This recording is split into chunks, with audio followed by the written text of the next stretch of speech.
We're going to start on Sky Arts and Now TV with a rockumentary called Billy Idol Should Be Dead. And here's a clip. It's easy to say it's the drugs, but what about if it's me? What about if it's really Billy who's doing this? I didn't know who Billy Idol was when we started Generation X or Chelsea. But by 1981, well, I know who Billy Idol is. I've got 5 years being in the public eye. It's 5 years being on television. 51, 1. It's 5 years honing your act. So now I know Billy Idol is. This is a feature-length rockumentary. I think it got a release in cinemas. And yeah, well, it's very much my era. Billy Idol. He was part of the Bromley contingent of Sex Pistols fans. He was the lead singer of a band called Generation X. He was dubbed the pretty boy of punk. He had a really cool peroxide blonde hair and a sort of curled lip, a bit like Elvis. Good looking guy. And he went on to have a very successful solo career with songs like White Wedding, Rebel Yell, Eyes Without a Face, Dancing with Myself. However, and it was very much early days of MTV helped him really crack America with his videos.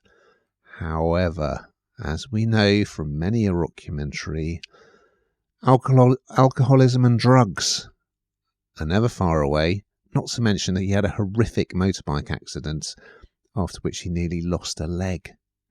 Yeah, so, I mean, this obviously has his blessing.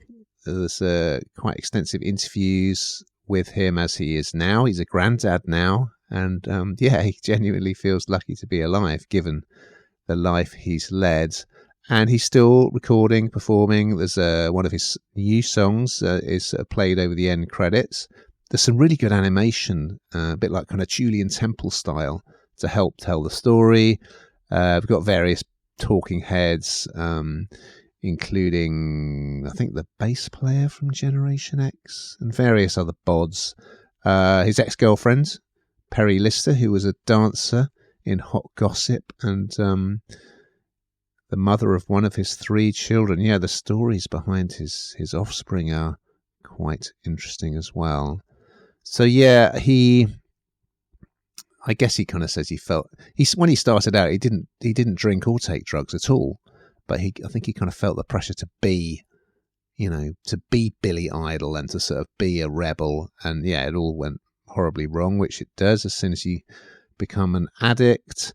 But he looked like he was kind of going to get involved in acting and had been offered a role in Terminator 2, James Cameron's Terminator 2, and then he had this terrible bike accident.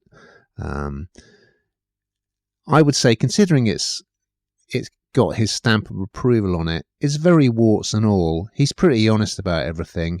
Fair play to him. It's not, there's so many celebrity documentaries now that are just like their version of events and so much is left out. But he's pretty upfront about everything. And he's very likeable, Billy Idol.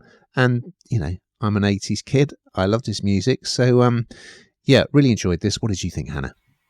I just love stuff like this, as you know, these kind of rockumentaries, these, music documentaries where you just learn so much about somebody. You think you know everything, you don't. And of course, what we do know often comes from what we've read, column inches, really. And so this, as you say, clearly has his seal of approval, speaks to lots of people who really knew him. And I think you pointed out when you were talking just then about the fact that he wasn't the pattern of drugs. The usage was clearly where the wheels came off, literally, didn't they? And like you say, any addict, that is what happens. But seeing that world, that pressure, I guess he was under to kind of be a star. And we see this time and again without any framework around them, this happening. And I guess he was one of the lucky ones coming out the other side. What effects those drugs and everything else had on him is relatively clear, I would say, in this. But you get closer than ever. And like you say, really, the fact that he's part of this, it is pretty warts and all. You don't feel like this is a rose tinted lens that you're seeing through at all. So definitely want to watch it.